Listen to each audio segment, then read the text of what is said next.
Your FBI and DEA arrest Mencho's daughter in New York, Quantain. Dirty cops, tons of drugs. We're going to build a wall, and we have to build a wall. For people, for gangs, for drugs. The drugs has never been a problem like we have right now. Good afternoon. My name is Christopher Rea, the Assistant Director in charge of our New York field office. These arrests represent yet another example of the FBI's commitment to crushing the violent transnational gangs plaguing our communities. The Brooklyn press room felt suffocating that June afternoon in 2025. The air thick with anticipation as federal prosecutors prepared to unveil their latest strike against organized crime. Camera lights blazed. Reporters adjusted their microphones. Law enforcement officials stood shoulder to shoulder behind a podium draped with agency seals. FBI, DEA, Homeland Security Investigations, the U.S. Attorney's Office for the Eastern District of New York. The announcement seemed routine by the grim standards of modern drug enforcement. 8 individuals connected to the notorious 18th Street gang now faced federal charges. The indictment painted a disturbing picture of Roosevelt Avenue in Jackson Heights, Queens, transformed into a criminal marketplace where drugs flowed freely, businesses paid extortion fees under threat of violence, and sophisticated document forgery operations churned out counterfeit identification papers with assembly line efficiency. Then came the carefully prepared statements. Federal prosecutors described months of surveillance, wiretaps capturing incriminating conversations, and coordinated raids that dismantled what they called a significant transnational criminal network operating in the heart of America's largest city. But within hours of the press conference streaming live across news websites and social media platforms, something extraordinary began unfolding in the digital shadows. Spanish-language telegram channels started buzzing with urgent messages. TikTok videos appeared with dramatic narco-corrido soundtracks. Comment sections on specialized narco blogs erupted with breathless speculation. The consensus emerging from this online frenzy bore no resemblance to what federal authorities had actually announced. According to these rapidly multiplying posts, American law enforcement had just captured one of the daughters of Nemesio Oseguera Cervantes, the legendary and terrifying figure known throughout the criminal underworld as El Mencho, supreme commander of the cartel Jalisco Nueva Generación. Grainy photographs materialized showing women in handcuffs being escorted by agents wearing tactical gear and agency windbreakers. Spanish captions screamed variations of the same explosive claim. La hija del Mencho capturada en Nueva York. The images spread like wildfire across platforms, jumping language barriers, crossing into English-speaking forums, and eventually trending worldwide with millions of views. The story possessed every element of compelling digital drama: a notorious international criminal, a high-value family member, covert operations in America's most famous city, and the satisfying narrative of justice finally catching up with cartel royalty. There was only one problem. None of it actually happened. The truth nobody wanted to hear. No federal agency involved in combating drug trafficking, not the Federal Bureau of Investigation, not the Department of Homeland Security, not Homeland Security Investigations, not the Drug Enforcement Administration, not the U.S. Attorney's offices covering New York's eastern or southern districts, ever confirmed, suggested, or even hinted at any arrest involving a female member of the Oseguera family during 2025. Reporters who requested clarification received firm denials. Court dockets containing every sealed and unsealed indictment showed no trace of such a case. Press releases issued by multiple agencies made no mention of any Oseguera family member. Federal officials who spoke on background to journalists expressed bewilderment at how the rumor had gained such traction so rapidly. Yet the false narrative refused to die. For weeks it mutated and evolved, spawning increasingly elaborate variations. Video editors created breaking news packages, complete with ominous background music, zooming effects highlighting random women in custody photographs, and breathless voiceover narration describing fictional details of a capture that never occurred. Anonymous accounts claiming insider knowledge posted supposed leaked details about which federal prison held the mystery captive. Others speculated about sealed indictments that would soon be revealed. Some insisted that diplomatic pressure from the Mexican government had forced American authorities to suppress the news to avoid inflaming tensions. What made this particular wave of misinformation so stubborn and so sociologically revealing was its foundation in partial truth. The scaffolding supporting the false story consisted of very real developments that lent credibility to the central lie. New York City genuinely had emerged as a critical new theater in America's struggle against Mexican drug cartels, particularly the Cartel Jalisco Nueva Generación. Federal task forces genuinely were conducting aggressive, sustained operations throughout Queens.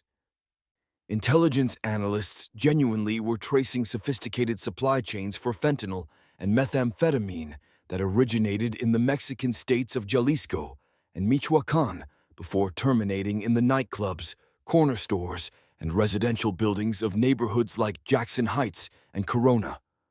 The only element missing from this very real crisis was the dramatic capture of a cartel kingpin's daughter.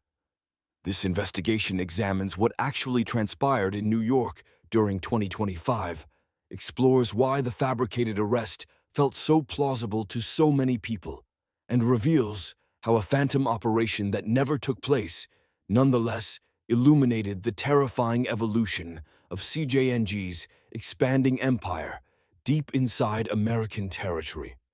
The invisible emperor of the underworld, Nemesio Oseguera. Cervantes exists as a kind of criminal phantom, immensely powerful, yet almost completely unseen by the outside world. He has never granted an interview to journalists. Only a small number of authenticated photographs capture his appearance. His voice has never been recorded speaking to media outlets. By design, El Mencho operates from the shadows, communicating through encrypted channels and trusted intermediaries, maintaining operational security that would impress intelligence agencies.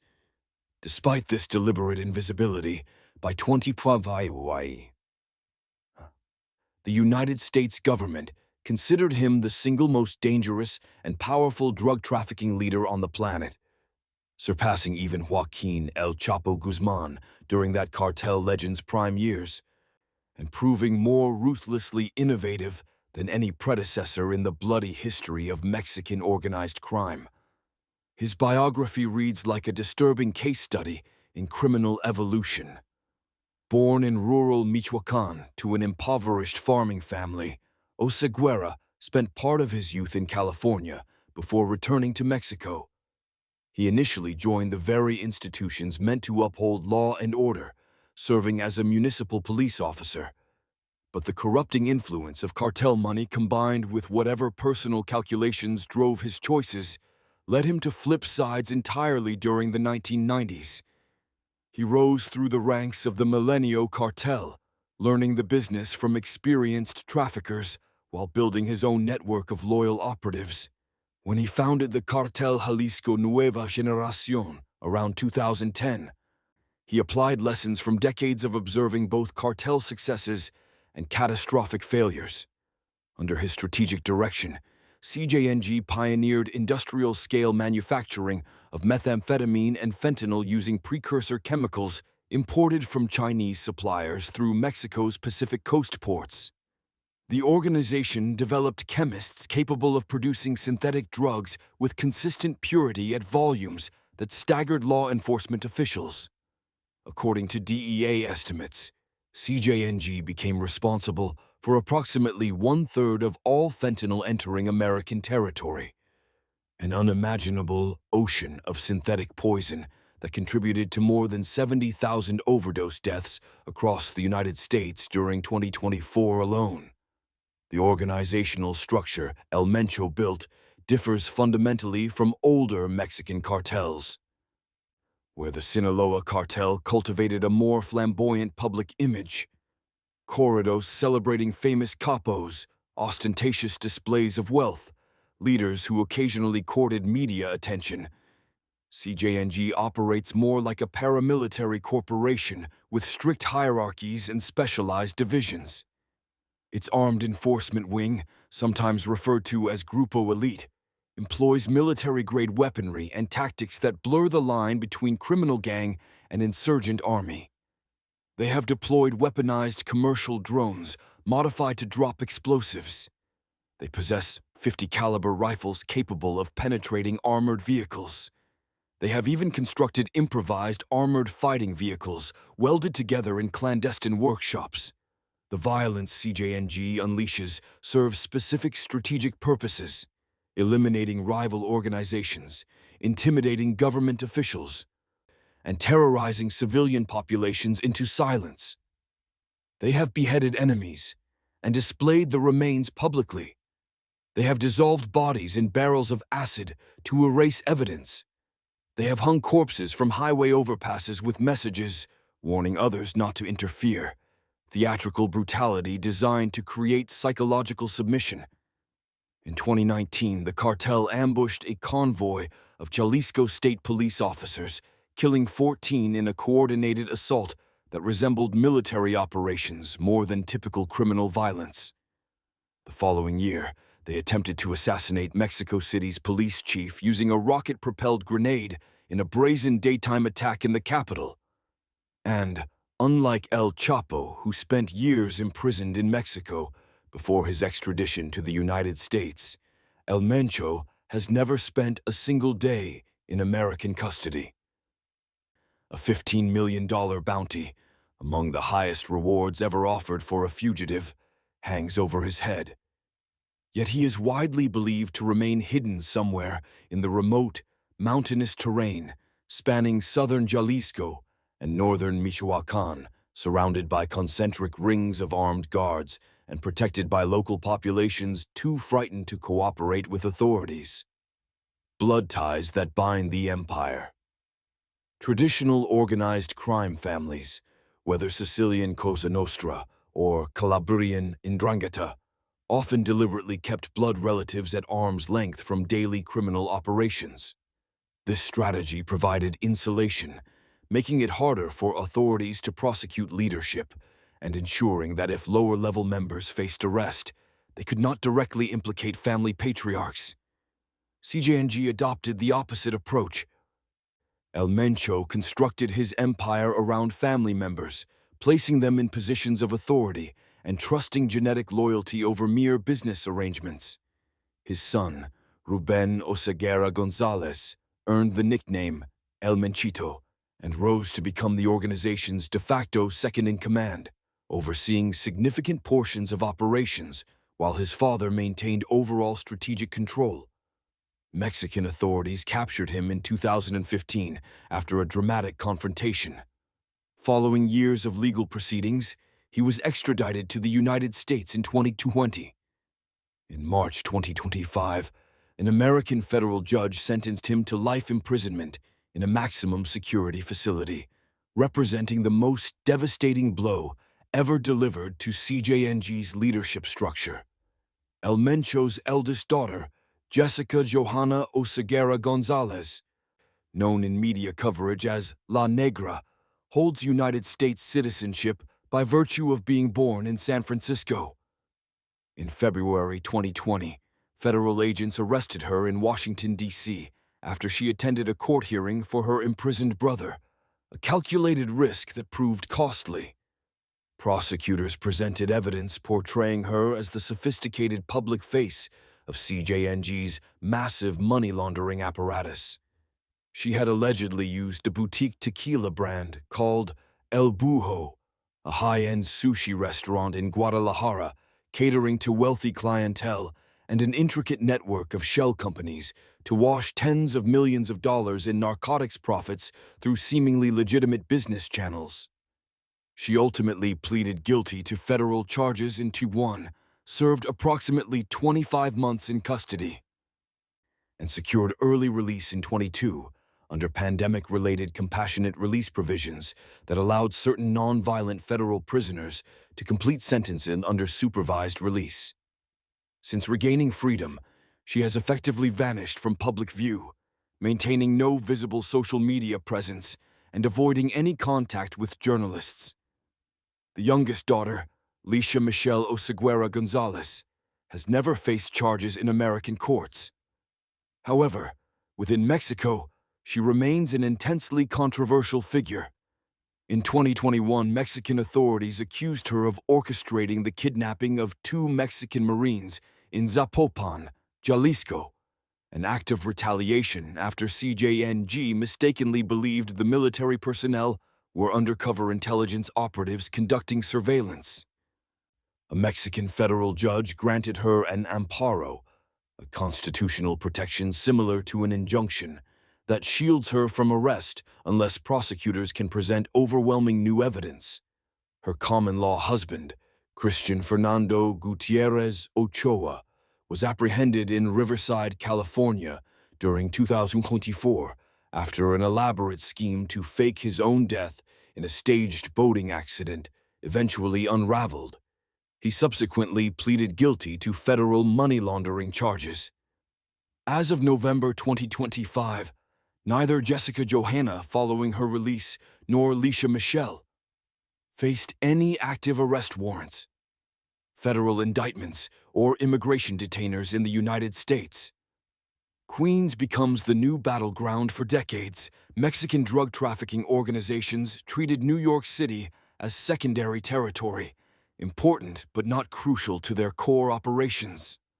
The Sinaloa cartel and the Old Gulf cartel utilized Dominican and Puerto Rican criminal networks to move cocaine and heroin, but the city never functioned as a primary distribution hub. The infrastructure and established pipelines ran elsewhere. The fentanyl revolution changed everything. Because fentanyl possesses potency levels exponentially greater than traditional heroin, 50 to 100 times stronger than morphine by weight, a single kilogram can generate literally millions of street doses. This chemical mathematics transformed the entire economics of drug trafficking. Smaller, more frequent shipments could yield massive profits while reducing the risk of catastrophic losses if law enforcement interdicted a load. CJNG, having mastered synthetic drug production through its network of chemists and manufacturing facilities, flooded American markets with fentanyl.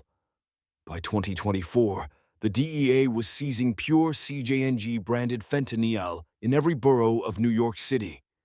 Stamped pills marked with cartel logos, packaged powder bearing consistent purity signatures that allowed investigators to trace specific batches back to particular production facilities in Mexico. The preferred corridor into New York became Queens, specifically the densely populated, economically diverse neighborhoods of Jackson Heights, Corona, and Elmhurst. Roosevelt Avenue, a chaotic commercial artery running beneath the elevated tracks of the No. 7 subway train, emerged as the epicenter of this illicit trade. The avenue's neon-lit storefronts, 24-hour restaurants, and constant pedestrian traffic provided perfect cover. Large immigrant communities from Ecuador, Colombia, and Mexico created environments where Spanish-speaking distributors could blend seamlessly into daily life. Day laborers gathering on corners, restaurant workers, and delivery drivers became unwitting or sometimes willing couriers, moving packages for cash payments without necessarily understanding the full scope of what they transported. Local street gangs, MS-13, Latin Kings, Trinitarios, and transnational groups like 18th Street were systematically recruited or coerced into handling retail distribution. These established criminal organizations provided the ground-level infrastructure that cartels needed to reach end consumers. Federal investigators began documenting something unprecedented. These street gangs were no longer operating as fully independent entities. They were receiving direct orders from cartel representatives, accepting bulk shipments on consignment, and even adopting CJNG tactical approaches, imposing extortion quotas on local businesses, hanging banners claiming territorial control, and employing extreme violence against anyone perceived as cooperating with law enforcement. The terrorist designation and Operation Take Back America. In March 2025, the United States government executed an extraordinary policy shift by officially designating CJNG, along with several Sinaloa cartel factions, as foreign terrorist organizations. The first time major drug trafficking cartels had ever received that classification, previously reserved for groups like Al-Qaeda, ISIS, and Hezbollah. The designation unlocked powerful new investigative and prosecution tools. FISA surveillance authorities normally reserved for counter-terrorism investigations could now be applied against cartel accountants, chemists, and logistics coordinators. Treasury Department sanctions could freeze assets worldwide with fewer bureaucratic obstacles. Financial institutions faced stricter requirements to report suspicious transactions potentially linked to designated organizations. Most importantly, the designation sent an unmistakable political message. The fentanyl crisis had been elevated to a national security emergency, on par with the September 11th attacks, a threat requiring extraordinary government response beyond traditional law enforcement approaches. The operational answer came swiftly. The Department of Justice launched Operation Take Back America, a coordinated nationwide campaign managed by the Organized Crime Drug Enforcement Task Forces and newly strengthened Homeland Security Task Forces. This represented one of the largest sustained anti-cartel operations ever conducted on American soil. In New York, the FBI's Joint Violent Gang Task Force merged operations with DHS's Border Enforcement Security Task Force, combining intelligence streams with the NYPD, DEA, ATF, and the Kuhian's District Attorney's Office. This fusion approach brought together federal agencies, state prosecutors, and local police into unified command structures that could move rapidly against identified targets. Between January and October 2025, these combined units executed dozens of coordinated raids across the city. Nationwide, the operation seized over 91 tons of narcotics, with significant portions traced to CJNG supply chains. 1,700 firearms ranging from pistols to military-grade rifles, and tens of millions of dollars in cash and cryptocurrency. In Queens alone, more than 400 arrests were made under federal or state indictments linked to cartel distribution networks. The press conference that ignited false fire. The June 16th indictment announcement of 8 18th Street gang members was intended as one more success story in this broader campaign. Significant, but not unprecedented. U.S. Attorney Joan O'Sullivan described in careful legal language how the gang had effectively seized control of a 10-block stretch of Roosevelt Avenue, transforming it into what prosecutors characterized as a criminal fiefdom. Assistant Director Christopher Rahia of the FBI New York Field Office emphasized larger implications. These arrests represent another example of our unwavering commitment to dismantling the violent transnational networks that function as the street-level extensions of foreign cartels operating within our communities. Queens District Attorney Melinda Katz delivered what should have been an unremarkable statement. Nobody owns the streets of New York. Nobody owns the streets of Queens County. Within minutes, narco-focused social media accounts began weaponizing that quote. Video editors spliced Katz's words together with unrelated footage of federal agents escorting Latina women in handcuffs during completely different operations. Captions falsely identified women in bulletproof vests as either La Negra, despite her documented release years earlier, or Lisha Michelle Oseguera. Some posts constructed elaborate fictional narratives.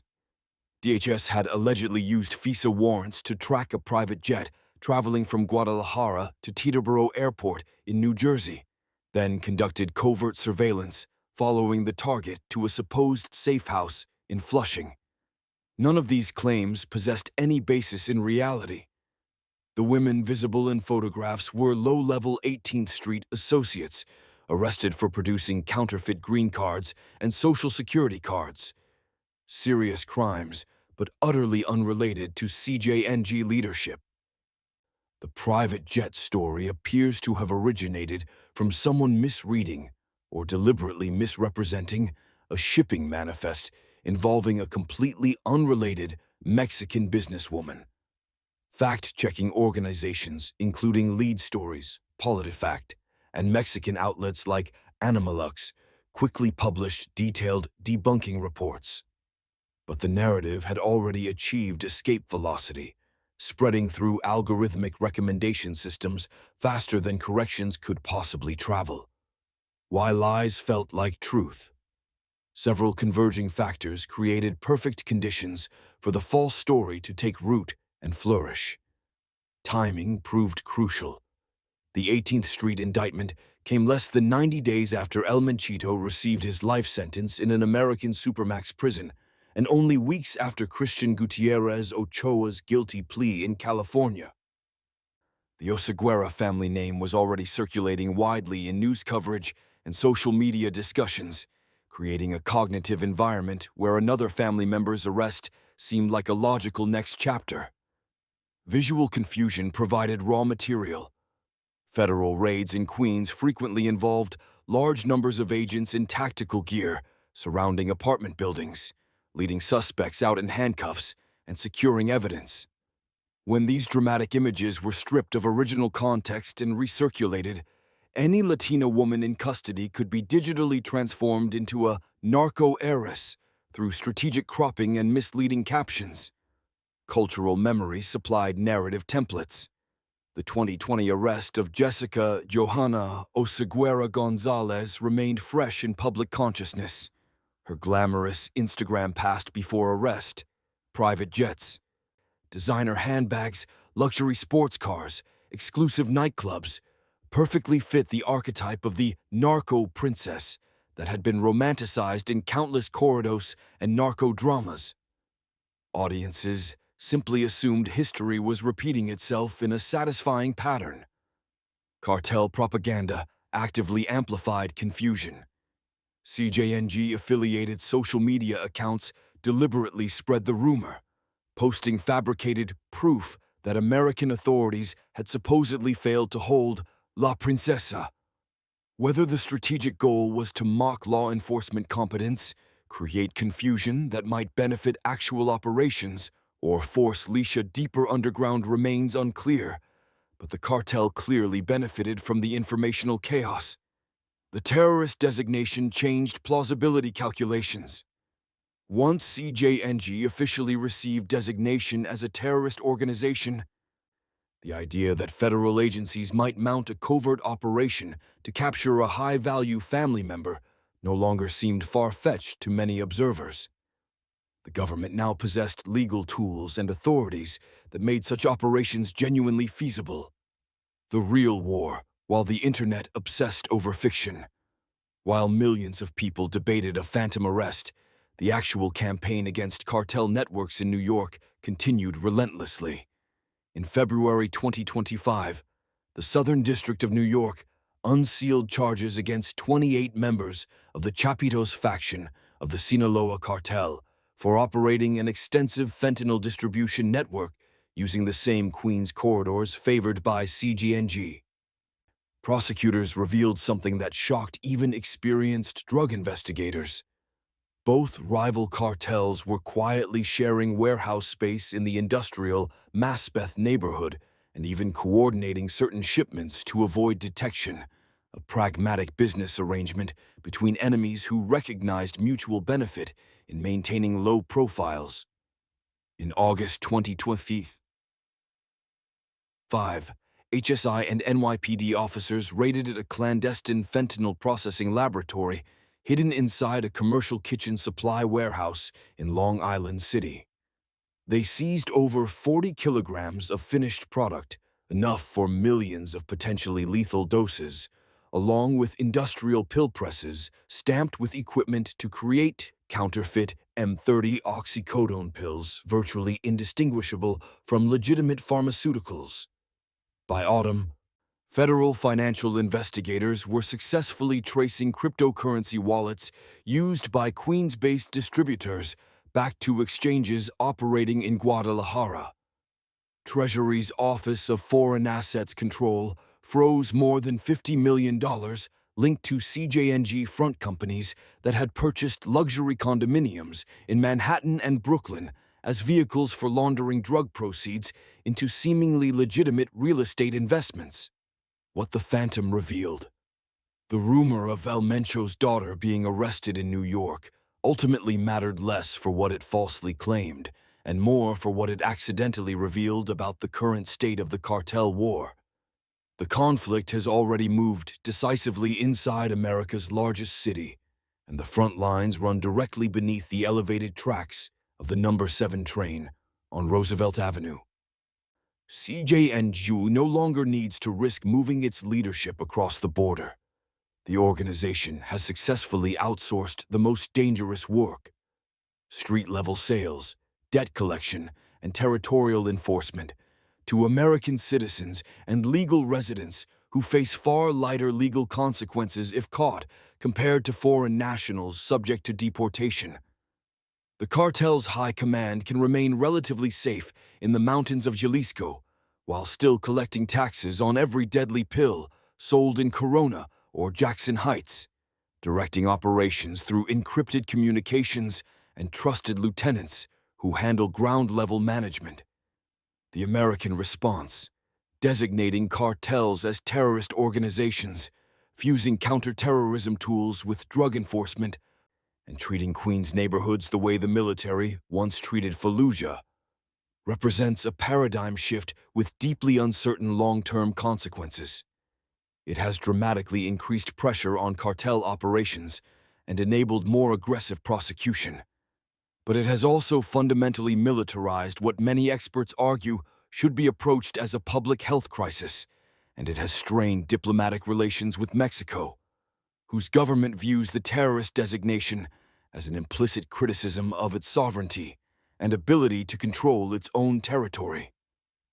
The war that never ends.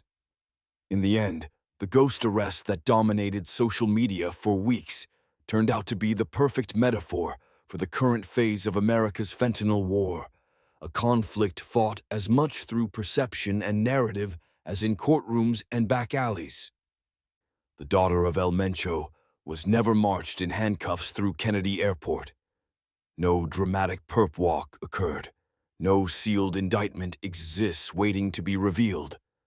But every single day, her father's poison continues arriving by the kilogram, hidden in tire wells, concealed in gas tanks, packed among produce in refrigerated trucks, carried by couriers who walk through airport security with packages taped to their bodies. The streets of Queens do not belong to any cartel. Not yet, not completely. But the fight to keep them that way has become one of the most important battles American law enforcement has ever waged, a grinding war of attrition, where every arrest creates a temporary vacancy, quickly filled by someone else, where every seizure represents a tiny fraction of total supply, where every prosecution victory is celebrated, knowing that the organizations themselves continue functioning. And it is far from over. The war continues every day, in every neighborhood where CJNG has established presence, fought by agents and officers who rarely receive recognition, against an enemy that remains largely invisible but devastatingly effective. The Phantom arrest revealed the truth. The war is here, it is real, and it is being lost one deadly dose at a time.